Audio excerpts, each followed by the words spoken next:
Greetings and thanks for joining us here on Conversations on North Metro TV. This is going to be a flag-waving show. Joining us in studio, Senator Mary Kunesh, who's part of the State Emblems Redesign Commission for Minnesota's new flag. Thanks for stopping by, Mary, and I know this has garnered a lot of attention, and people are interested in what this new flag is going to look like. Let's start with this. Why a new flag? Why a new flag? Well, this is not a new concept. If you look back at legislation over, the past decades, there have been calls again and again on both sides of the aisle for a new flag.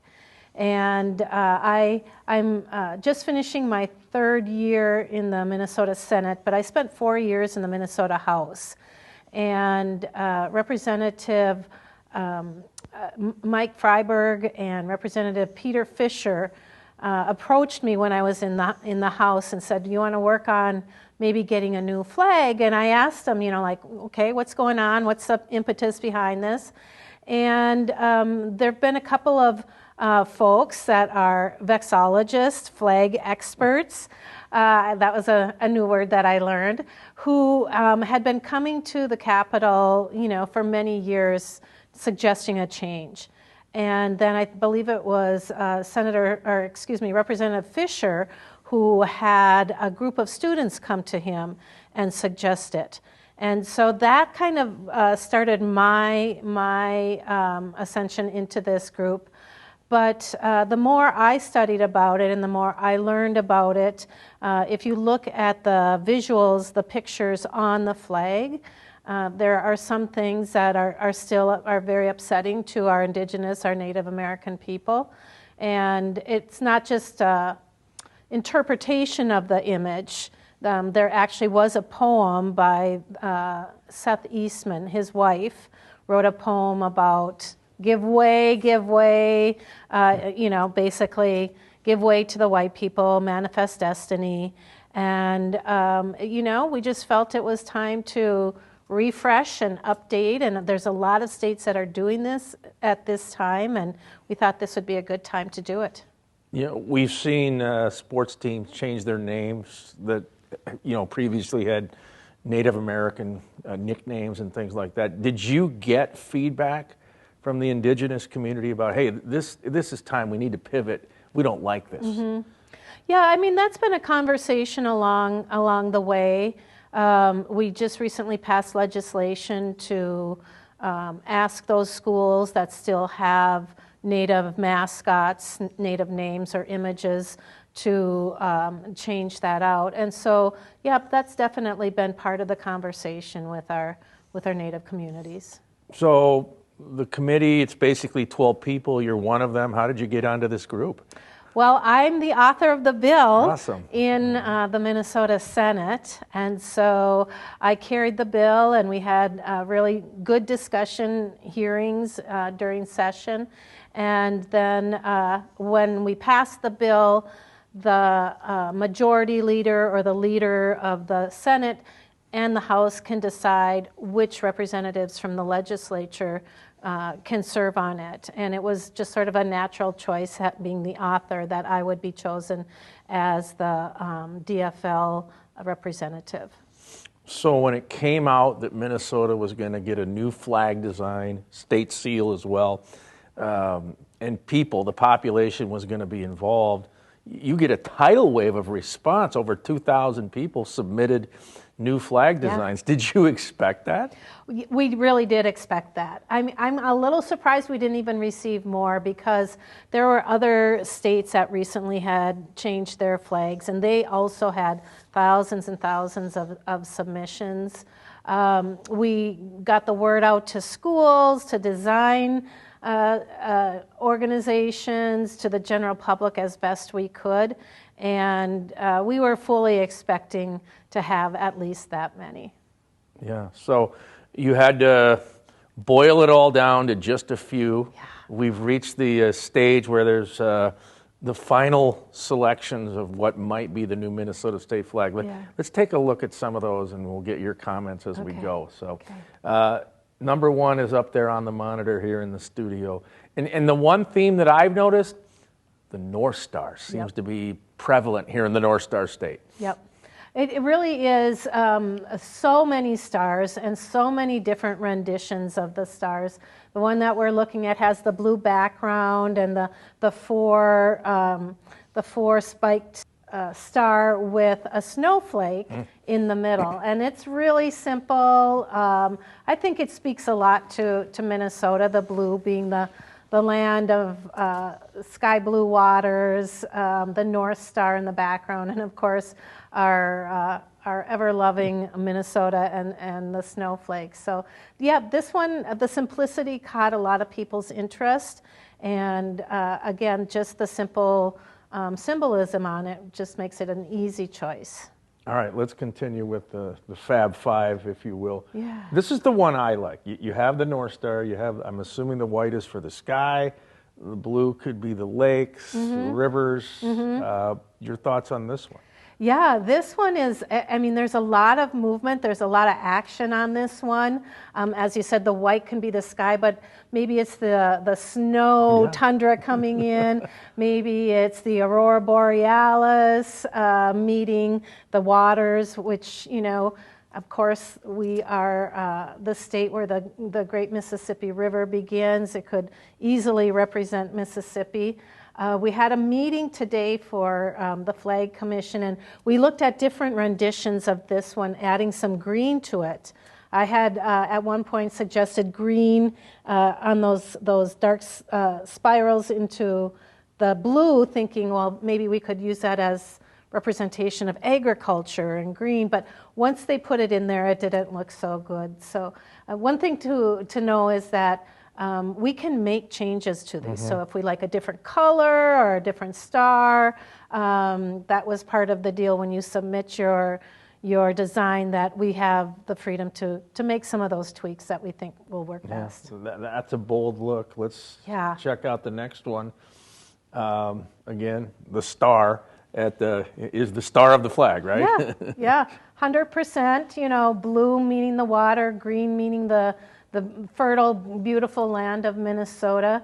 You have the 8-pointed star on this one, and you know, that star is used in a lot of cultures here in Minnesota. I mean, that's a Norwegian star, that's a quilting star, it's a Dakota Lakota star. So it represents a lot of different communities. You'll see this design on barns and that sort of thing. So I think, you know, again, it's a really bold flag and very simple in design. All right, next up, looks like we have a star, maybe tree, blue sky, blue lake. Your description of this? Yeah, I mean, this one with again the 8-point star up in the left-hand corner, and then we've got the greenery of agriculture. It's got I like the lines on the edge. It's almost reminiscent of a rug or something like that. And then we've got, I don't know if people notice up in the left-hand corner, those lines on the edge are painted in yellow, and I do believe they represent the 11 tribes of Minnesota. All right, and here we go again. And blue and green are definitely dominant colors as we look at these flag finalists. White is also popular, but that navy blue there looks like the state of Minnesota outline, doesn't it? Yeah, it's really a unique way to depict Minnesota. At first, a lot of people, and even I, didn't quite catch that was Minnesota until you see it enough times, and then all of a sudden you realize, oh yes, that's definitely sort of the outline of Minnesota, and the blue sky, or the blue waters, the green of the land, and the crystal clear white sky. This one, I know that there's been suggestions of changing the color of that star if we were to choose this one. And then other people have suggested flipping some of those colors around, but again, a really good design. All right, and again, similar color theme here. Much different look. Yep. Do you like this? I like this. I like the movement of the land. I mean, Minnesota isn't flat, and so we do have a few hills and mountains, so to speak. The star is one that I don't know quite speaks to me as the North Star, and I don't know that I like it that big. Again, some people have suggested making it yellow or gold. I think I mentioned that there is an app that you can use where you plop the image into a flag and it simulates blowing in the wind. This one blows very lovely in the wind. I mean, they all really do, but this is a really nice one when you put it into that app. Do you have a favorite, or can you tell us? I do have a favorite. I don't have. I can't vote on the thing, but I think I lean more towards the one with the swirls, the same one that you liked. That's the one. Yep. Maybe change that flag or the star a little bit, but I don't know. This one just sort of speaks to me about the change of the seasons and the movement. Really appeals to me. Yeah. If you hit a home run with this flag, marketing and branding can come into play. I think of California Republic. I mean, you see clothing. It's sold in stores. The Texas flag is well known. I mean, the Rangers have it on their uniform in baseball. Arizona's flag is pretty, well known. Is that maybe a part of what you're trying to do here is capitalize on this? I don't think that was one of the impetus for a new flag. But I'm sure that But you wouldn't be opposed to that, would you, as a byproduct? No, it would be. I mean, it would be really exciting. We have some conferences coming up that's connected to the legislature, and I'm thinking, oh man, we can get new little flags to hand out to people. The pins to hand out to people. So no, I think that there's a lot of opportunity for a little bit of fun and games with this. Cost. What's this isn't going to happen, by osmosis. What's the cost going to be? That's a really good question, and I don't have the answer to that, really, to tell you the truth. There'll be a lot of things that are going to have to change. All of our stationery at the legislature and on the governor's stationery is going to have to change. Some of the symbolism around the Capitol is going to have to change, but hopefully that's something that we'll be able to absorb, and it won't be too much of a burden. All right, a brand new state seal is coming as well. We'll take a look at some of these ideas that have come in, these drawings and designs. So let's start with this one here. Do you have any opinion on this one? I do like this, and if you've visited the Capitol and met somebody in the rotunda in that middle area, you'll see this design on the floor in metal and in glass. And so this is something we all are familiar with, we're comfortable with. The colors, again, are really vibrant, which are lovely. But I'm not just sure what the circle and the diamond represent. That's sort of, I suppose, eye candy, they call it. There's two symbols for the directions on there, and of course, L'Étoile du Nord. And you'd be surprised how many people do not know what that means. It's a French term, French for Star of the North. And folks will say, like, why are we using French on our seal? Probably because the French, came and settled and were able to do it. But I like this one. I just don't know that I like it best. All right. Again, you have the French saying at the bottom of this one. Not quite as busy as the other one, in my opinion. Yeah. The critique on this one, I know, has been the bottom where it says L'Étoile du Nord. That scroll on there, folks aren't really thrilled with. The wording, of course, that can change, but the font, it all sort of just flows into one another. So, again, I like it, but I think it needs a little adjustments. And this one? This one is just very simple, Yeah. and I don't know that it's the choice. Yeah, it may not be the winner. Yeah. Now, to me, I like the color scheme of this one, and yeah, I think this one checks a lot of boxes. What do you think? I like this one a lot. It's vibrant. I love the colors. I love the stars in the middle. And at the north, south, east, and west, it has a little, the outer design has the M in it. So that's kind of cool that they tucked that in there. I just don't know that this is a seal. This would be good for like the winter carnival, is what I feel. But I don't know that it's official enough for our state seal. Yeah. And the loon is just about as popular as the North Star here in Minnesota, right? I mean, I like this, but then I might be confused thinking I'm going to the soccer match to see Minnesota United. They are the loons. What do you think? Yeah, loons have been by far a very popular request.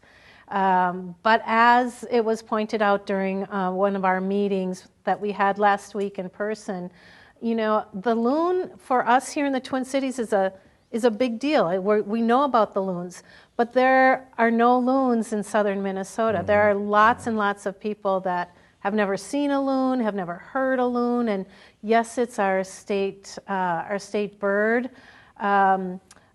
So, which was one of the things that why it should not be on the state flag. On this seal, I do like it because it combines with some of our other state symbols, such as the wild rice on the left. That's our state grain. The loon, of course, the North Star, the trees, and the water. I think this is probably my favorite one, and I really do like it in that sort of bronze official look. I said during our meeting, I want to think about how this might look on our stationery or in the meeting room we had. There was a big example of the seal that was already there, and I think this would make us proud. All right, there's your tip. That might actually be the winner. Okay, so when do we see the new flag and the new seal? When does this all take place? Okay. We are still meeting every week. The group is meeting every Tuesday morning. And I'll just say this last seal, it had 12 out of 12 of those folks that can vote on it. Unanimous? That was the top choice. That doesn't mean we can't go back and make some changes and maybe adapt it a little bit. But we still have the conversation about whittling it down to just a couple.